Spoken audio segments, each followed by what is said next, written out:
Hello, hello, hello. This is Vivian, and I am with the Silent Christian No More. Okay, we moving right along. We are still in the 11th verse. Are we in? Okay, well, I'm going to read the 11th verse, but we're going to talk about the 12th verse. 1 Corinthians, the 13th chapter, the 10th, 11th, and 12th verse. And it says, when I was a child, I spake as a child. I understood as a child. I thought as a child. But when I became a man, I put away childish things. Then the 12th verse says, for now we see in a mirror dimly, but then face to face. Now I know in part, but then I shall not just. Oh, no, I don't want to go into that. Well, now I know in part, but then I shall know, just as I also am known. So what he's telling us is right now, we see it in a in a mirror dimly lit, and by that he means, like I talked about earlier in a couple of videos back in the 21st chapter, when God is here, you know, um, there are no filters or there are no barriers between us and God. He says, so for now we see in a mirror dimly, but then face to face. Because God will be face to face. He's going to be right there with us, face to face. It's like right now, through prayer, um, we are speaking to God. We're utilizing the gifts that He gave us. And we know all that stuff is going to go away. But when He returns and He is there with us, face to face. Another is I can talk to you on the phone. I can talk to you through this video screen right here. You're just seeing a reflection or projection of me, okay? But you're not seeing me right there with you, face to face. So that is kind of like dimly. You see me, but I'm not really there. But when He becomes back and we see Him face to face, it's going to be perfect, unhindered, unhampered fellowship with God.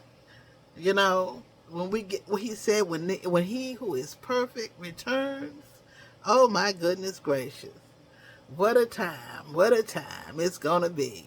That's why I like those old timey spirituals and hymns, because they talk about the return of Jesus without having to say, well, now, I'm not a rap fan. I love the beat, okay? I like the beat, the music, but I want to know what I'm singing. I want to be able to become a part of a service that I enter in so I can sing the words and, enunciate and pronounce the words and everything.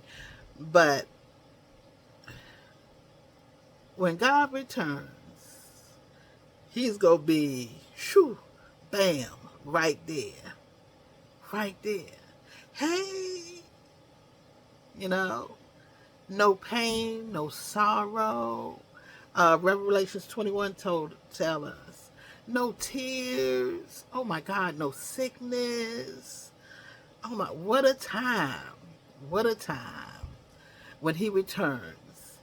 And all He's asking us to do is to work this thing out. Learn how to love. So when you step into the kingdom of heaven, you got that thing down.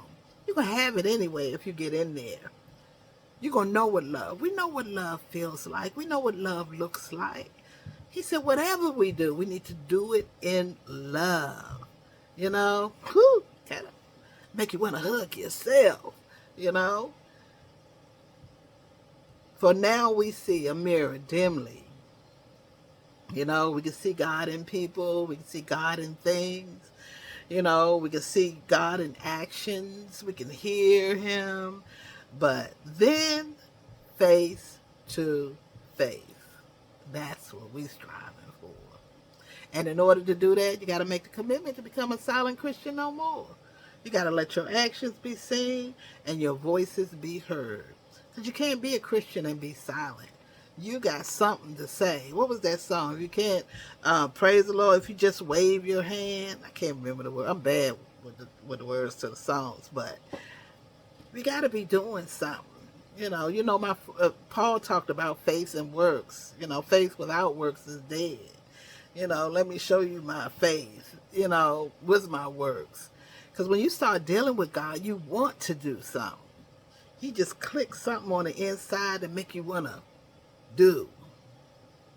And that's why you can't be a silent Christian. We seeing him dimly. We should see him in people. People ought to see him in you. See God's love in you. But there's going to come a time when we see him face to face. Hey, you have an awesome day. I will see you on tomorrow. Don't forget to subscribe. Bye-bye.